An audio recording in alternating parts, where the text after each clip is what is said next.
Hola a todos. Hoy les hablaremos del 9º cáncer en prevalencia del mundo. Su diagnóstico en los últimos años está aumentando exponencialmente, especialmente entre la población más joven, debido a los avances en las técnicas para detectarlo. Pero es uno de los tumores con mejor pronóstico.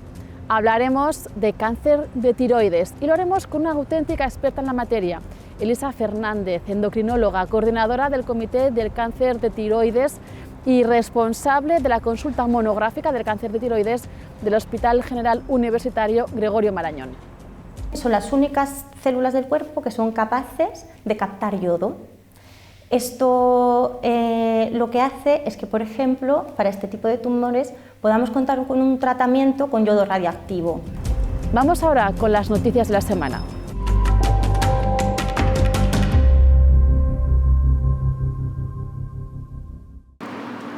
Los síntomas de la alergia al polen se adelantan. Las altas temperaturas y la ausencia de lluvia provoca que algunos árboles florezcan antes. Es el caso de los cipreses. Cerca del 15% de la población española tiene alergia al polen, pero la Sociedad Española de Alergología calcula que en 2030 1 de cada 4 españoles padecerá esta enfermedad.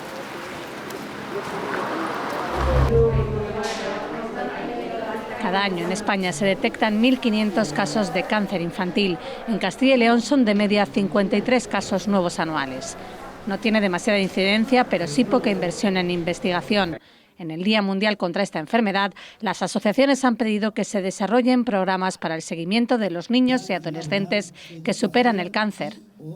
Suelen producirse secuelas, en algunos casos muy graves. Toda la ayuda posible y confiamos. Los contagios por infecciones de transmisión sexual están alcanzando máximos históricos. Según el último informe de vigilancia del Ministerio de Sanidad, la sífilis, la gonorrea o la clamidia llegan a su tasa más elevada desde que hay registros. El perfil de la persona contagiada suele ser un hombre de entre 20 y 24 años. Los contagios de sífilis en toda España se han multiplicado por 8 en 2 décadas. Han pasado de 1.000 a superar los 8.000.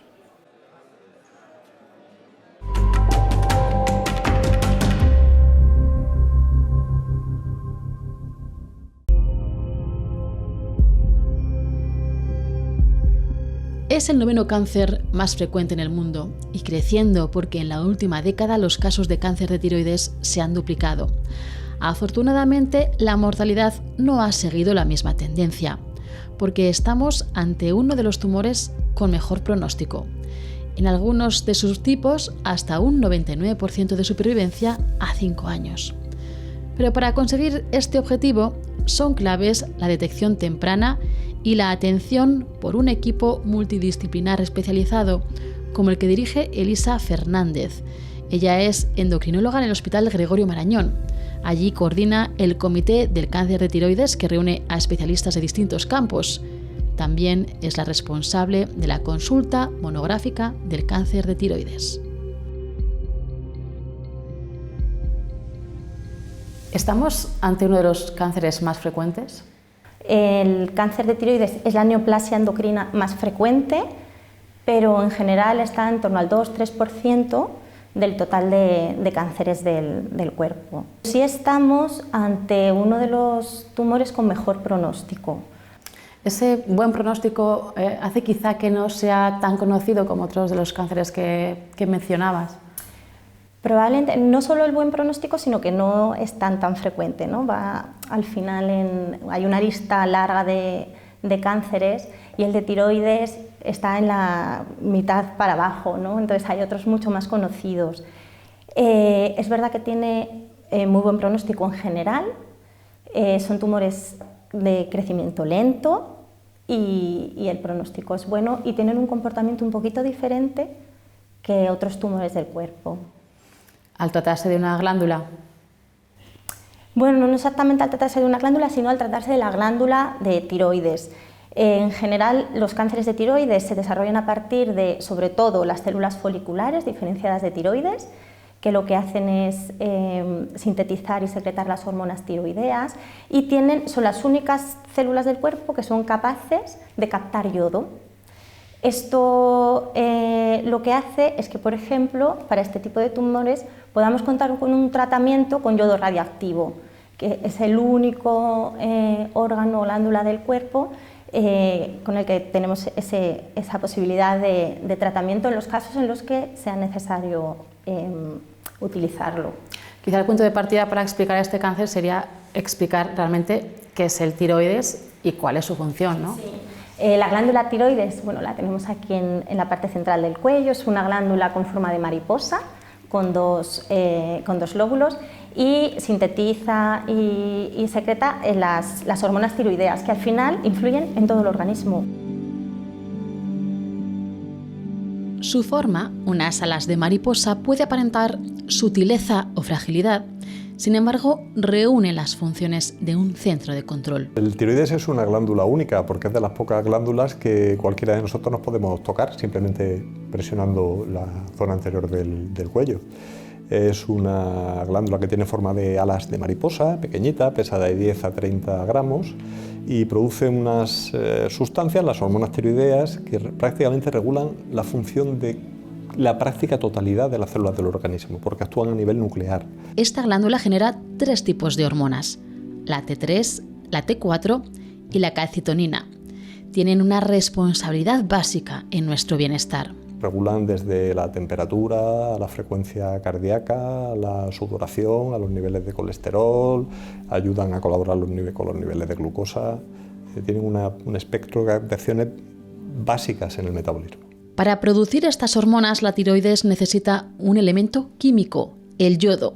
Es de hecho la única glándula que lo metaboliza. El yodo debe ser ingerido por la dieta o a través de suplementos. Cuando el tiroides no produce suficientes hormonas, desarrollamos hipotiroidismo. En casos excepcionales podría aparecer un coma misedematoso. Los síntomas más habituales son mucho menos graves. En mujeres puede cambiar la frecuencia de las reglas, hacerlas de más cantidad y con más frecuencia, puede subir un poco por retención de líquidos, puede subir un poco incluso la presión arterial, pueden subir algunas enzimas del hígado, puede subir y sube de hecho el colesterol, aumenta la sensación de frío. El hipertiroidismo es la situación contraria. Nuestro tiroides sobreproduce hormonas, aumenta nuestra frecuencia cardíaca y respiratoria. Existe intolerancia al calor, bajan las enzimas del hígado y del colesterol, se pierde peso porque se entra en un estado catabólico y se producen cambios en la presión arterial. En el caso de una enfermedad concreta, que es una de las causas más comunes, como es la enfermedad de Graves, aparecen alteraciones oculares, que es esta proptosis, ¿no? Como si los ojos, se ve lo blanco de los ojos, la esclera en la parte superior del iris. Son enfermedades muy presentes. Según la OMS, en el mundo hay más de 750 millones de personas con alguna patología tiroidea. El hipotiroidismo es una de las enfermedades más frecuentes. Si hablamos del hipotiroidismo subclínico, incluyendo todos esos casos que al final no hay que hacer en muchos de ellos nada más que esperar y ver, hablamos de cerca de un 8% de la población. Eso es mucha gente. Y si hablamos de hipertiroidismo, hablamos de un 1%. Una enfermedad que afecta al 1% de la población es una enfermedad muy frecuente. Cuando en esta glándula se dan crecimientos anormales y algunas células que tienen carácter infeccioso se reproducen incontroladamente, aparece el cáncer de tiroides. A medida que crece el tumor, pueden darse los primeros síntomas: inflamación del cuello, dificultad para tragar y cambios en nuestra voz. Es un cáncer muy común, es el 2% de todos los cánceres que tiene el humano, ¿verdad? Lo puede presentar hasta el 1% de la población y eso es porque hoy en día diagnosticamos y tratamos a veces cánceres muy pequeñitos, con muy poco capacidad de progresión. Es el 9º tumor más prevalente del mundo, por delante de la leucemia, el de páncreas o el de vejiga. Según las estimaciones de la Sociedad Española de Oncología Médica, cada año se diagnostican en torno a 6.000 nuevos casos en España, pero su tasa de supervivencia es alta.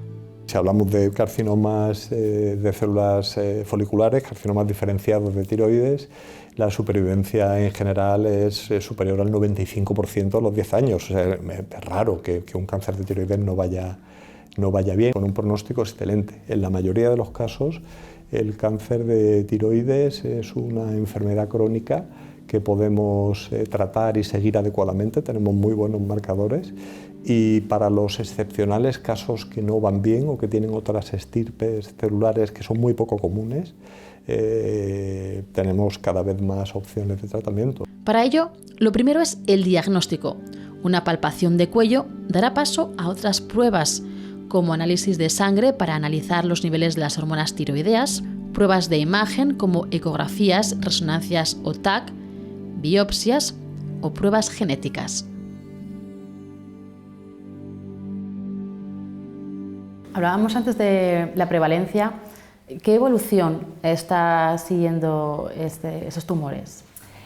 Está creciendo y es verdad que ha habido en las últimas décadas un aumento importante en la incidencia y en la prevalencia de los cánceres de tiroides, que se ha relacionado fundamentalmente con que tenemos técnicas buenas para el diagnóstico, en el caso de, sobre todo, la ecografía tiroidea, que es la mejor manera de ver esta glándula, pero es verdad que esta alta incidencia se ha visto que es por el aumento de cánceres de tiroides de pequeño tamaño, fundamentalmente carcinomas papilares de tiroides, que tienen un muy buen pronóstico. Es verdad que esto ha llevado a pensar que ha habido un sobrediagnóstico y un sobretratamiento, porque muchas veces esto no va a dar problemas en toda la vida al tenerlo, y probablemente haya gente que tenga un tumor de tiroides, un cáncer papilar de tiroides muy chiquitito y ni lo sepa y no pase nada.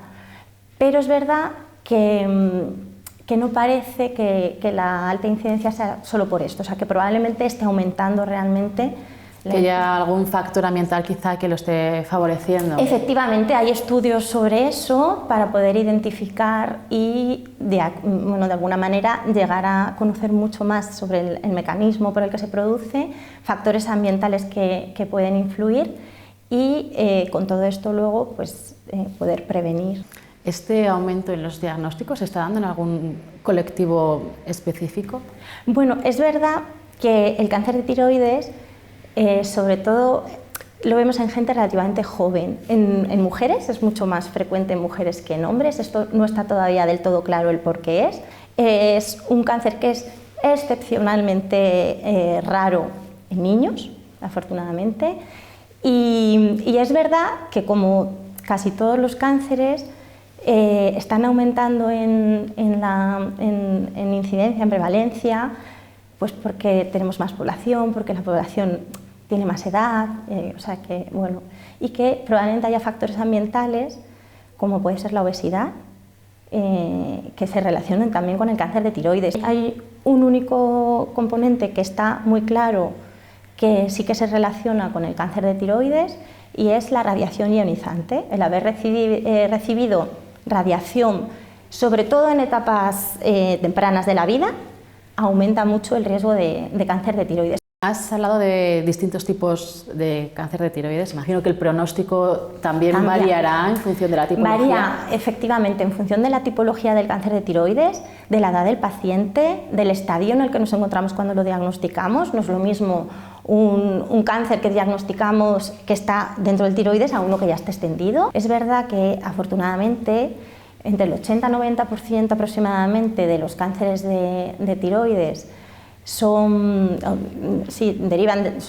cánceres diferenciados de las células foliculares diferenciadas de tiroides. Los más frecuentes son los cánceres papilares de tiroides, que además, ya digo, tienen un crecimiento muy lento y normalmente los diagnosticamos cuando son chiquititos.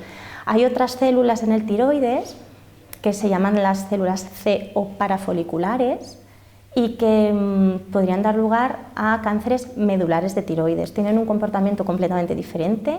Estas células no captan yodo, con lo cual el yodo radioactivo en este tipo de tumores no sería una opción. Tienen un poquito peor pronóstico, y luego hay un último tipo que deriva también de las células foliculares, pero pierde la diferenciación, de crecimiento muy rápido y con un mal pronóstico. Centrándonos en las tipologías más extendidas, ¿cómo lo tratamos? Pues es fundamental tratarlo individualizar el tratamiento, ver qué paciente tenemos delante, qué comorbilidades tiene, qué edad tiene, cómo se diagnostica ese tipo de cáncer, y lo ideal sería ver qué se va a hacer con cada paciente en un comité multidisciplinar de tiroides. La cirugía sigue siendo parte integral del tratamiento de cáncer de tiroides, pero es verdad que en aquellos cánceres chiquititos, que el pronóstico en principio va a ser muy bueno y tienen un bajo riesgo, podríamos plantear una vigilancia activa o incluso técnicas mínimamente invasivas. Es verdad que ha habido un cambio en los últimos años y ahora lo que intentamos es identificar qué pacientes se van a beneficiar de cirugías a lo mejor más extensas, de tratamiento con yodo, de tratamientos complementarios y demás. Aunque no todas las opciones quirúrgicas son recomendadas para todo tipo de pacientes, la cirugía es el principal tratamiento para la mayoría de las personas con cáncer de tiroides. La cirugía sí que es básica en el tratamiento de los cánceres de tiroides porque, insisto, es una glándula que es muy accesible, porque tenemos excelentes cirujanos y porque el tratamiento quirúrgico, dependiendo del tipo de cáncer, con vaciamiento o no de los espacios ganglionares correspondientes, para muchos pacientes, para muchos casos, puede ser suficiente para quedar curado. Para potenciar el efecto de la cirugía y conseguir un mejor seguimiento, muchas personas con cáncer papilar o folicular tiroideo y de células de Hertel pueden recibir tratamiento posterior con yodo radiactivo. Si yo doy yodo radiactivo a un paciente con restos de células tiroideas, ese yodo va a ir directamente a esas células, ¿vale? Y al introducirse en la célula va a dañar el ADN celular y va a destruir la célula tiroidea. El tiroides absorbe casi todo el yodo que ingresa en el cuerpo y por lo tanto es la única diana de este tratamiento. Su objetivo es destruir las células de tejido tiroideo que puedan restar tras la cirugía para que el cáncer no tenga dónde reproducirse. En pacientes en los que el tumor está más avanzado, el propósito es puramente terapéutico. Curar al paciente y en los casos en los que no sea posible la curación completa, estabilizar la enfermedad, cosa que aumenta la supervivencia del paciente. Es muy efectivo, pero su administración debe hacerse con ciertas precauciones. Lo más importante es no estar en contacto directo con niños pequeños o mujeres embarazadas, porque conocemos el efecto de las radiaciones, ¿no? La teratogénesis que se puede producir en embriones si están en contacto con radiaciones. El yodo radiactivo se administra a través de cápsulas, pero en el hospital. Allí permanecerá ingresado durante 2 o 3 días para proteger de la radiación al resto de personas que no la precisen. Cuando los servicios de radioprotección lo autoricen, el paciente recibirá el alta, pero deberá seguir unas pautas, como no estar 2 horas en la misma habitación que el resto de la familia y a distancia inferior a 2 metros. Tienen que dormir en habitaciones separadas del resto de la familia porque son muchas horas y poca distancia, con lo cual es preferible que duerman aparte. También sus utensilios de comida, hemos dicho que se elimina por la saliva, van a ser única y exclusivamente para ellos y la mayor cantidad de yodo se elimina por la orina, con lo cual cuando utilicen el inodoro van a tener que tirar varias veces de la cisterna. El tratamiento no está exento de efectos adversos, pero son leves y en su mayoría transitorios. Los pacientes pueden tener náuseas o vómitos, puede haber fenómenos inflamatorios y sensación de boca seca, pero nosotros tenemos pautas previas a la administración del tratamiento para que eso no se produzca y si se produce siempre son fáciles de tratar. El yodo radiactivo no siempre es necesario. En casos de bajo riesgo puede ser suficiente un seguimiento estrecho. Es fundamentalmente recomendable en aquellos pacientes con tumores con más riesgo de recidivar, ¿vale? Tumores grandes, tumores con invasión vascular, que tengan muchos ganglios afectos. En esos pacientes sí o sí vamos a tener que tratar, eso sin duda. Y pacientes que conocemos que son metastásicos, porque como digo, se sabe que el yodo puede curar y además puede aumentar la supervivencia del paciente. En algunos casos, los más leves, se puede recomendar al paciente no realizarse ningún tipo de tratamiento.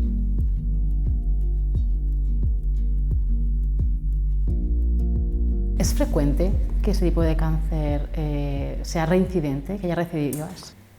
El cáncer de tiroides es verdad que, aunque ha aumentado mucho la incidencia en los últimos años, la mortalidad es muy bajita y lo ha seguido siendo, o sea que no ha habido un aumento de mortalidad, aunque se han diagnosticado más cánceres de tiroides, pero es verdad que lo que sí que vigilamos es las posibilidades de recidivas, o sea que vuelva a aparecer fundamentalmente en la región del cuello, fundamentalmente en los ganglios que tenemos cerquita del tiroides. Y contamos con factores que nos indican el riesgo que tenemos de que ese cáncer recidive. Bueno, afortunadamente tienen mucha esperanza de vida después de pasar por un cáncer de tiroides, pero ¿con qué calidad de vida viven estos pacientes? Pues yo en la consulta veo un poquito de todo. Es cierto que aunque están todos con hormona tiroidea sustitutiva, mucha gente no se encuentra igual antes de tener tiroides que después, eso es una realidad y se ha intentado desde endocrinología pues, poner otros tratamientos con otro tipo de hormona y demás y es difícil. ¿Quién va a responder mejor y peor? No lo sabemos. Una vez extirpada la glándula tiroidea, con la medicación el paciente puede llevar una vida completamente normal. Es la teoría, pero en la práctica no siempre es así. Al retirarte la glándula tienes que tomar un tratamiento de hormona sustitutivo de por vida, a diario, y hay que ir ajustando esa dosis a los niveles en sangre. Y esto puede provocar a veces que haya un desajuste hormonal y tengas diferentes síntomas, tanto de falta de hormona como de exceso de hormona, lo que afecta a la calidad de vida. Según la Asociación Española de Cáncer de Tiroides, 1 de cada 5 pacientes con tratamiento hormonal sustitutivo manifiesta síntomas como cansancio, dolores musculares o disminución de la memoria. Falta de concentración, baja libido, cambios de humor. Además varía mucho en cada paciente y en cada nivel de desajuste. Hay gente que con un desajuste muy pequeño tiene síntomas y gente que a lo mejor tiene un desajuste mayor y no nota nada. Más de un 50% de los casos consultados por AECAT también admitían sentir tristeza o depresión. Aunque no hay estudios que demuestren clínicamente que puedas tener una depresión por un desajuste pequeño, es verdad que hay un tanto por ciento de pacientes que no se encuentra bien a pesar de tener su tratamiento de hormona. No es frecuente que este tipo de síntomas lleven al paciente a consultar a su médico. Cuando ocurre, no siempre se evalúa la función tiroidea. Desde esta asociación reclaman, por tanto, un buen seguimiento de la enfermedad. Nosotros siempre abogamos por la excelencia en el manejo y en el trato a los pacientes de cáncer de tiroides. En España es verdad que estamos muy bien tratados, pero siempre se puede mejorar. Equipos multidisciplinares en todos los centros, que los cirujanos sean expertos en cirugía endocrina y sobre todo que todo el mundo tenga acceso al mejor tratamiento en el momento que lo necesite. Más de un 10% de los pacientes no consiguen recuperar su bienestar después de la extirpación de la tiroides. Para ellos, AECAT reivindica el acceso a la innovación que permita tratamientos personalizados basados en técnicas y pruebas de secuenciación genética. Una esperanza para los pacientes que sufren las formas más agresivas de este tipo de tumores.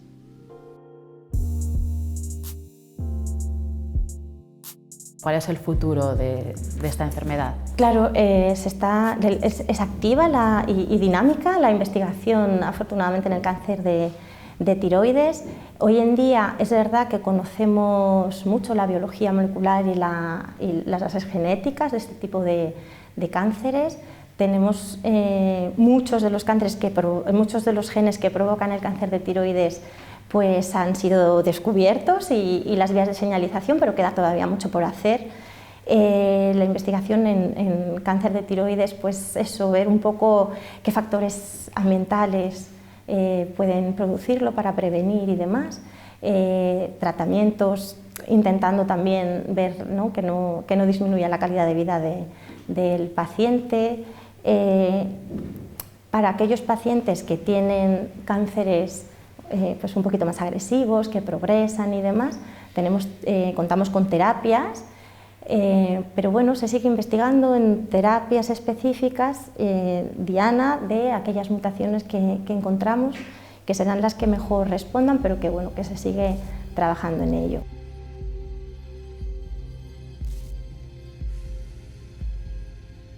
Investigación es igual a futuro. Futuro para los que tenían menos opciones. Un futuro sin recidivas. Un futuro mejor para quienes ya han sobrevivido al cáncer de tiroides.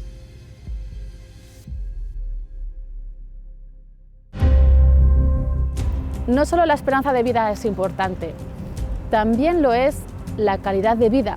Ese es uno de los objetivos de la investigación de este cáncer, un tanto singular como también lo son las alas de las mariposas. Hasta aquí nuestro programa. La semana que viene más. No nos fallen, les esperamos.